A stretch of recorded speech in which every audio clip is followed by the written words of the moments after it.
Today, I invite you all to deeply explore birth in the 12 links of dependent origination from the Mahayana Buddhist scriptures. When we talk about birth, it means the arising, the coming into existence of a sentient being in this world.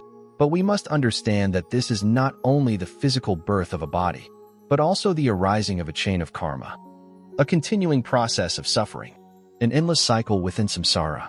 In the 12 links of dependent origination, birth is the 11th link, following becoming and preceding aging and death. When becoming is established, meaning there is the potential existence of a new life, then birth is the actual manifestation, marking once again the turning of the cycle of birth and death. Dear friends, if we only see birth as a child being born from a mother, we miss the deeper teaching of the Buddha, because in every moment of life, our mind is constantly arising. One thought ends, another arises. A wholesome thought arises leading to peace. An unwholesome thought arises leading to suffering. So birth is not only the physical birth of a body, but the arising of each mental state, each action, each word, each illusion in daily life. The Mahayana scriptures teach that every time a mind arises, it is a new karma beginning. Birth, therefore, is not the start of a new life, but the continuation of countless causes and conditions before it. Let us look back at our own lives. Is it not true that whenever craving arises, it gives birth to possessive words, selfish actions, resulting in suffering for ourselves and others? When anger arises, it gives birth to hatred, resentment, separation, and pain.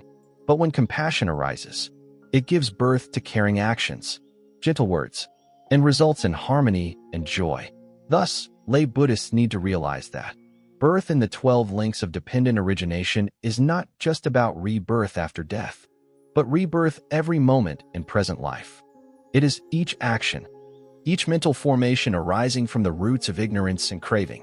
If we do not deeply contemplate this truth, we may mistakenly think there is only one birth and one death. But the reality is that in every breath, every choice, we are giving birth to ourselves again, giving birth to suffering or happiness, to affliction or liberation. In the Buddha's teaching, understanding birth is not just knowledge. It requires meditation and insight to clearly see every mental process, every turning of causes and conditions. And from there, we can transform our karma.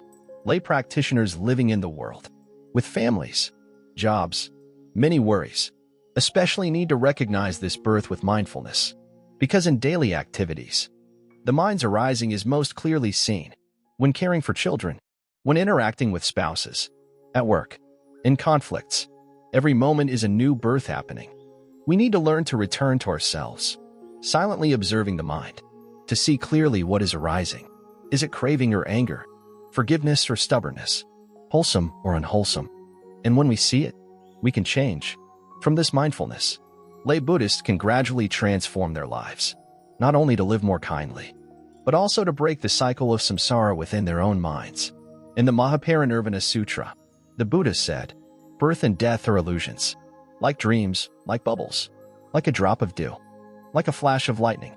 If we cling to birth as truly existing, we sink in delusion and suffering. But if we see clearly the impermanence, the selflessness of birth, we can let go and live freely in the flowing current of life.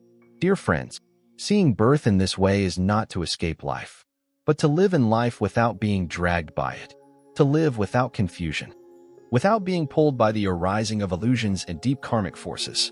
When a father's mind gives birth to love for his child, if that mind is attached, it gives birth to control, to anxiety, to suffering when the child does not meet his expectations. But if that love is combined with wisdom, it gives birth to compassion, to generosity, to joy for both father and child. When a wife's mind gives birth to expectation of her husband, without mindfulness, it gives birth to demands, to disappointment, to anger. But with mindfulness, expectation transforms into companionship, understanding, support, and birth then gives rise to a warm home. Therefore, every lay Buddhist should examine birth in every role they have, as father, mother, husband, wife, friend, child. How can each mental formation arising in these roles be wholesome, mindful, unconditional love? To do this, we need daily meditation practice, breathing in and out gently, calming the mind to look deeply at arising mental actions, forming the habit of asking, what mind is arising in me now? And not rushing to react, but only observing. Then choosing to act with wisdom and compassion. If every day we can do this, then birth will no longer be a door to suffering, but a gateway to freedom. Each birth is an opportunity, a new beginning, a chance to dissolve old karma and plant wholesome causes. Birth becomes no longer fearful, because we are not dragged by ignorance. Birth becomes wondrous, because we live every arising moment with gratitude and mindfulness.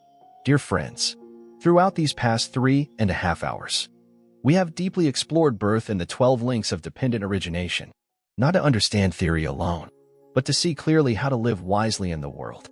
We learn the Buddha's teachings not to become scholars, but to live mindfully, with love, with wisdom, and with persistent practice. We can gradually escape the cycle of birth and death, not somewhere far away, but here and now in every moment. Thank you for joining this Dharma talk today with Tien Tai. Namo Amida Buddha. May the merit from this be dedicated to all beings everywhere. May all disciples and sentient beings perfectly attain the Buddha way. Please like and subscribe to the channel to review more short Dharma talks of the Buddha. Thank you for listening to the Dharma.